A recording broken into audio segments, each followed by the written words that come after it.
Давай 5 пора. Эй, сәлем дуслар. Біз типичный татаринның админнары Айдар һәм Райхан. Менә без шәрәй йөгереп кірдік тә, киендік, бу видеоны сезгә язырга булдык. Бүген 11 сентябрь һәм беләсезме бүген нәрсә булды? Юк, син уйлаган нәрсә түгел. Біз 50,000 татар кешесе җыйдык. 50,000 типичный татар егете һәм татар кызы. Бүген син 50,000-нче язылучы булдың. Сіз инде безнең төркемдә 1200-дән күбрәк типичный приколлар күрдегез. Безнең һәр көнне 3000-дән артык кеше кіріп карый. Сезгә бик зур рәхмәт, безнең яраткан язылучылар. Рәхмәт безнең приколларны караган өчен, рәхмәт сезнең комментарийлар өчен. Начар комментарийлар булса да, әйбәт комментарийлар булса да, барыбер рәхмәт. Килгән өчен рәхмәт, сүккән өчен. Biz sizni тыңлап үсәбез, алга барабыз. Алда әле күп идеялар, проектлар, конкурслар. Син һәр берсендә катнаш.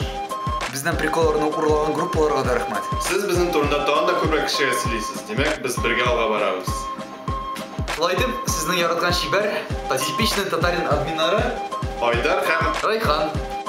Без 50,000 татар кешесе җыйдык.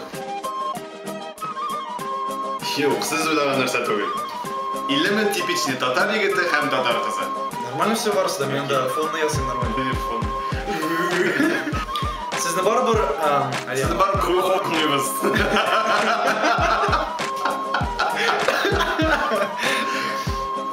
Біз сезне тыңлап, яңадан. Какой дебил текст писал.